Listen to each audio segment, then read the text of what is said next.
We're here live in South Beach at the Possible Conference, and today we are thrilled to welcome Claire Nance, the Senior Director of Marketing Communications at Microsoft's Xbox Media Solutions. Claire leads B2B marketing communication for Microsoft's gaming advertising business, helping brands understand why gaming has become one of the world's most powerful channels for culture, connection, and modern entertainment. Claire, so great to see you today. It's great to be here. Absolutely. Thank you for having me. So you've been in the gaming space for quite a while, Yeah, correct? yeah, So tell us about your journey. Yeah, so I was previously at Activision Blizzard, which is one of the world's biggest video game publishers. And then, of course, Activision Blizzard was acquired by Microsoft a number of years ago now. So I came into Activision Blizzard. They had kind of what was back then a very early stage ads business. And I came in as one of their first, Marcoms hires. And it was, my job was really like, how do I help the industry understand gaming and the ad industry and marketers understand gaming? And so I helped kind of like build that team and build that business from scratch. And then now, since the Microsoft acquisition, we're now under the Xbox Media Solutions banner. So we've kind of had this rebrand, which is really exciting and represents, more of the properties that we're now going out to market with. So it's been I've been in this space for a long time, as you mentioned, and, really seen, I think, the evolution of the conversation around gaming amongst marketers and in the advertising industry and how that's evolved. How has life changed for you and your other colleagues formerly at Activision since the Microsoft acquisition? Yeah, I mean, it's been really exciting. We have the power of Microsoft, which is obviously one of like the biggest and best companies in the world. Yep. And to have that kind of power behind us, it now means for us in terms of like the amplification of the message and the storytelling that we're able to do that so much more. And even from a product perspective, when we were on the Activision Blizzard side, we were mainly talking about mobile gaming. So ads within the mobile gaming space. Candy Crush is one of, you might have heard of it. One of our biggest. I can't get my mom off of it. Yeah, it's I think it's one of the most ubiquitous mobile titles, right? Yeah. And so we were doing a lot in the mobile space. Post-acquisition, we're now also in console, we're now also in PC. Yeah. So when you think about the gaming landscape and you think about it through these kind of like these three channels or these three platforms, mobile, PC, and console, we now have an offering across that entire spectrum. Whereas previously we were much more focused in the mobile space. So for us, that's been a really, I think, important step for us as a business, but candidly, even for the gaming ads industry and the gaming ad space, because no one else can really compete with us through that lens. Yeah. With that, the depth and breadth of the portfolio that we have. And so being able to work with marketers and brands and have them come to us and say like, I'm interested in gaming, like, where do I start? We can now help them be like, this is the best channel or the right audience for you, rather than having a narrow portfolio. Right. So gaming is big. Just how big is it? I know, like during COVID, obviously, when people were stuck at home, all they could do is play video games. What 5 years later, what is the state of gaming today, and what are some of the areas that are growing the fastest? So, does this stat, you're going to hear it a number of times if you haven't already, 3.6 billion gamers globally. That's the number that gets touted a lot.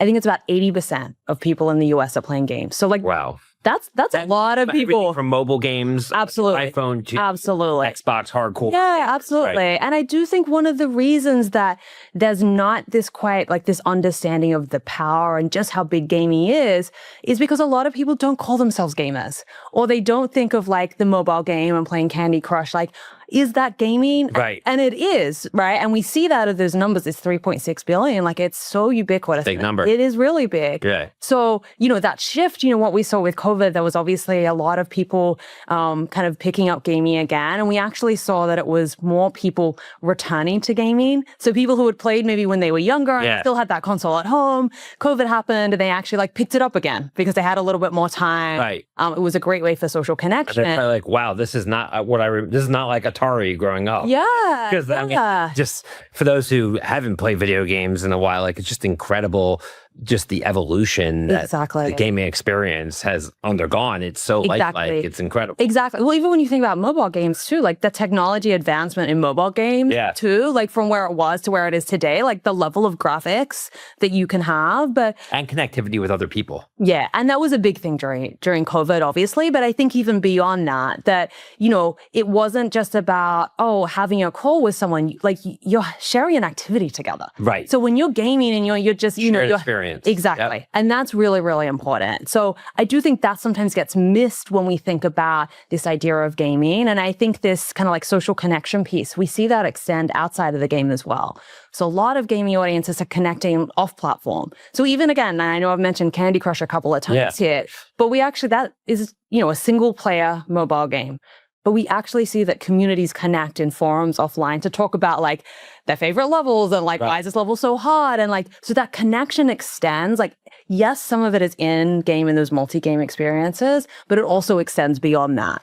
So I think when you ask about like the state of gaming today, I think it's continuing to grow.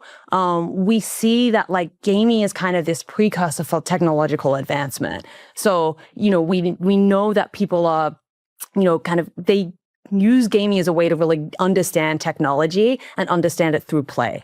And so I think we're seeing kind of this evolution there. We're seeing the technological advancement there and kind of getting bigger and better. And what are some of the fastest growing titles or categories that you're seeing in across the gaming landscape here in 2026? Yeah, I still think the mobile gaming space is growing because it's that access. Yeah. And just like anybody can grab onto it. You can, right? At all ages. You don't have to be a gamer. You have essentially like a gaming device in your pocket. It removes a barrier to entry. Right. And I think some of the barriers to entry historically was, the card cost of a console, right? Yeah. And the equipment. Then you're adding on the games. And so if you're not sure, like that's a lot to kind of commit to up front. Mobile gaming, there's the device piece. You already have the hardware. You don't need that level of investment.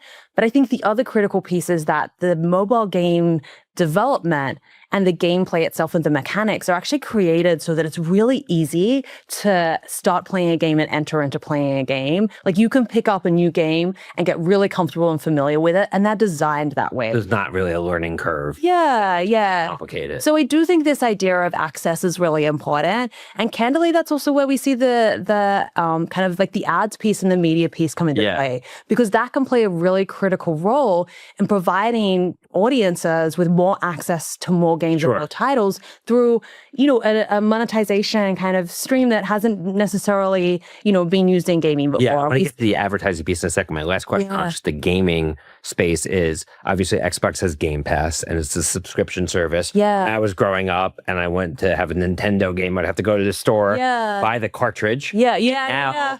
And then over time you're able to download it, but you take like a day to download it. Now it downloads instantly, and now you could subscribe, right? And is that how you're seeing more people in the console world actually access games? I think it's one of the ways. Like I do think, and it's about giving people choice so that they can choose how they want to engage with the games, whether it's through the subscription model, whether it's still through the purchasing the title as we talked about. People buying CDs. And though you can, the digital stores make it a lot easier these days. But I do think we've seen this in CTV as well, like the shift to that subscription model, there's an understanding and a comfort level for consumers with that. So I think it really is about choice, giving, gaming audiences the options so they can play how they want to play. They can access the games how they want to play, because not every, person who plays games is the same. Yeah.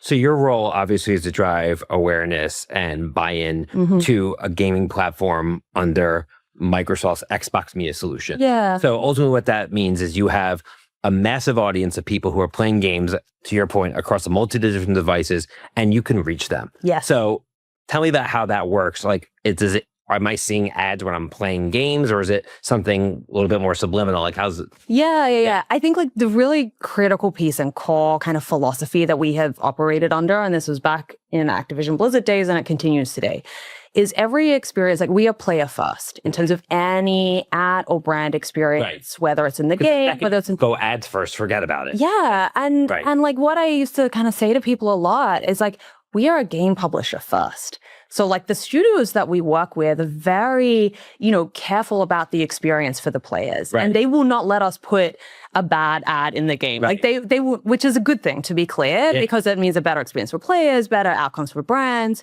So I think when we look at the mobile space, that's where we really think about like rewarded video. So where there's those natural breaks in gameplay, everything we do is opt-in.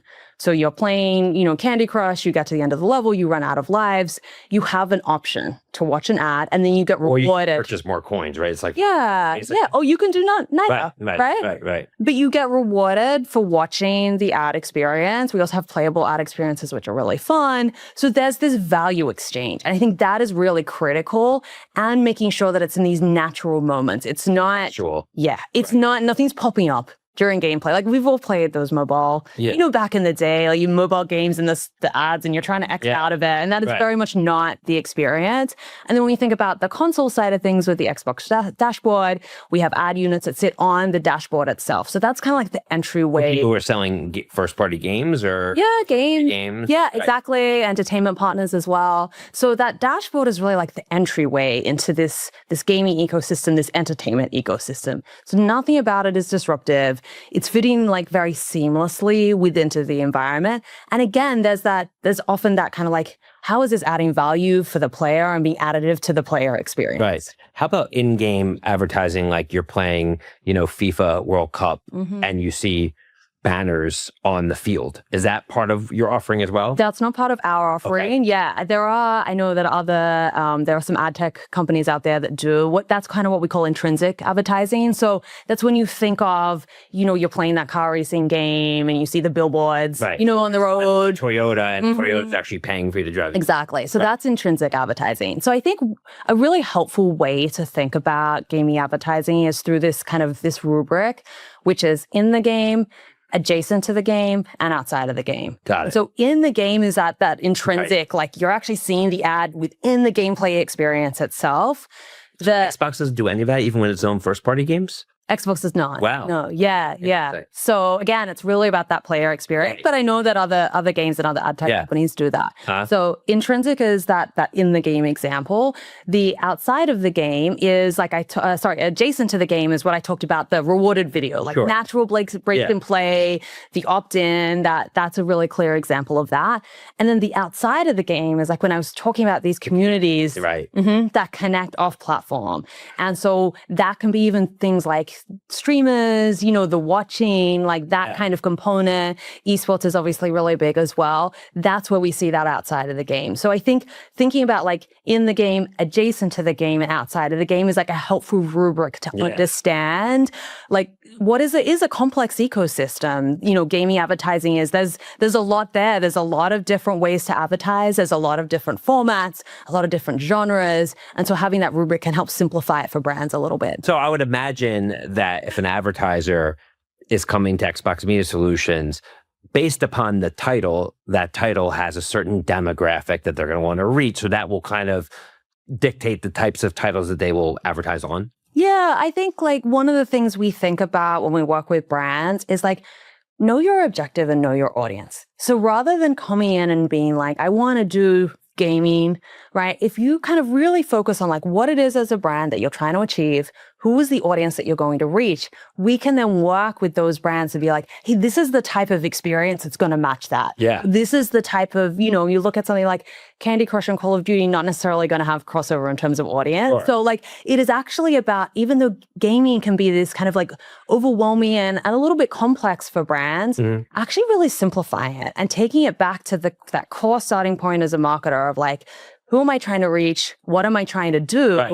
First principles. And then, kind of figuring out, okay, what is the right gaming experience that matches that? And is this a programmatic media buy, or is it just sort of like one-off premium buys? Within the mobile space, we do both. Okay. So we sell programmatically, and then we also have bespoke, like those playable mini games that I talked about, more bespoke experiences as well. So we have a bit of a spectrum. Got it. So more broadly, like, where do you see the gaming space going? I was at CES this year. Yeah. So many innovations, especially when you bring in the power of AI. Yeah. The gaming experience, I mean, some people are talking about how people are going to be able to put themselves in the games and write the future. Yeah. Like, where do you see that? You obviously are passionate about the gaming space. Yeah. Just personally, where do you see it headed? Yeah, in the future? I think, again, we're going to see more people playing. And I think the more technology grows, the more we're going to see some of those access barriers. Like, it's going to be even easier to game. Right. And I think we're already seeing that. And we're seeing this kind of, more people are playing different types of games. And I think we're only going to see that continue. And I think the technological advancements, are going to be really exciting because there's going to be more that can be done within a game environment and more immersive styles of play and different styles of play. And I think that's going to just continue to attract more people. So I think gaming as a space is somewhere that really is able to kind of like push the boundaries a little bit more. And, I'm excited to see where that goes. Yeah. So we're here at the Possible Conference in Miami. And obviously, I'm sure top of your list is getting an audience with the right people to tell the story about why this is a powerful medium. What are some of the effective ways that you've been able to capture the attention of advertisers, like from a B2B marketing standpoint? What's worked? The biggest part of my job is actually not even selling kind of Xbox or Activision Blizzard. It's actually selling gaming as a concept. Yeah. And really a lot of what I do is this education piece. And that's kind of the core part of my job. Like what we're doing today through this conversation. Exactly what we're doing today, which is like breaking down like some of the misconceptions about gaming. So like teenage boy in the basement, that kind of stereotype, which is very much not who the gaming audience is today. So breaking down some of the misconceptions, helping them understand the space, understanding the different ways they can activate. That's really like the core, almost like overarching kind of part of the job, because the titles and the platforms that we work with, us, and some of the IP we work with is some of the best in gaming. Class. It's so well known. So it's less about selling that and more really about that education piece. Yeah. And I think, I would imagine one of the big selling points is just the level of engagement that you have from this audience. They're a captive audience. 100%. They're engaged in what they're doing. And if you reach them contextually, and you can put your brand into that environment, because we're in a world where everyone's clamoring for attention. There's a million things popping up in every direction, but when you're immersed in the game, it's almost like no other experience, and it's a great place for a brand to live. We often say that gaming's superpower is its immersion. Like, as you said, like when you're in that game, that's all you're thinking about. And so again, as we think about these brand experiences, for us, it's not about disrupt. We don't want to break that immersion. Yeah. We want it to be much more seamless. And it's almost thinking about it the opposite way. Like as marketers, traditionally, we think about like, we need to get attention. Like, how do we cut through? How do we like capture attention? In gaming, we've already got that attention. Yeah. So we actually don't want to be breaking it. We want things to feel seamless within that environment. Yeah. So as we wrap up here, a lot of our listeners of the podcast are younger listeners who at the beginning of their career, and a lot of people are always told, do what you're passionate about. And obviously gaming is a passion point. Yeah. Just curious how you found your way into the gaming space, and any advice you might have for some of our younger listeners to follow their dreams in terms of what they're most passionate about. I think, look, the biggest piece of career advice I always say is careers are not linear. You kind of often start out in your career and you think, there's this path that you're going to follow. My career was not linear. I've worked in TV, I've worked in media, I've worked in advertising, and now I find myself in gaming. I came into the gaming space through advertising. So I previously worked at IPG. So again, a very non-traditional way to come into the gaming space. I think for people who are really interested in gaming, I always kind of remind them that there are so many different types of roles in the gaming space. Yeah. You don't just have to be, like a game developer or an engineer. You can work in HR, you can work in marketing, you can work in all these different facets of the industry. So I always like to remind people that there's probably jobs out there they didn't even realize, and in the future, haven't even been invented yet. That's right. When we think about mine. So, awesome. I always kind of tell people to really think big and broad. Yeah. And if you're passionate about it, you have conversations with people in this space and learn and just, know your stuff. And Very cool. So to wrap up here, we always ask our guests if there's a saying or mantra. Yeah. That's helped sort of encapsulate their career journey. What is yours? Mine is, where's the benefit? Okay. And it's a question I ask myself before doing anything. And it's, if we're going to be doing something, whether it's we're going to be doing a marketing campaign, or we're going to be doing some kind of activity, or making an investment in something, where is the benefit in doing that? And being really crystal clear on the why, rather than just doing. Because I think especially very fast-paced environments, there's a lot going on. There can be this kind of tendency. Especially like AI, like it lowers the barrier to entry to almost anything. But if you don't know why you're doing it, you're just going to be doing a lot of doing and not making a lot of progress. Exactly. So where's the benefit? It's a question I ask myself. I love that. Well, lots of benefit today. Absolutely. Learning about the gaming space with you, and really thankful that you decided to take the time out of your busy schedule here, if possible. Thank you. Share with us, and wishing you nothing but success in 2026. Thank you. Pushing this exciting space. Exactly. Absolutely. On behalf of Suzy and our team, thanks again to Claire Nance, the Senior Director of Marketing Communications at Microsoft's Xbox Media Solutions, for joining us today. Be sure to subscribe, rate, and review the Speed of Culture podcast on your favorite podcast platform. Till next time, bye-bye. The Speed of Culture is brought to you by Suzy as part of the Adweek Podcast Network and Acast Creator Network. You can listen and subscribe to all Adweek's podcasts by visiting adweek.com/podcasts. To find out more about Suzy, head to Suzy.com. And make sure to search for The Speed of Culture in Apple Podcasts, Spotify, or anywhere else podcasts are found. Click follow so you don't miss out on any future episodes. On behalf of the team here at Suzy, thanks for listening.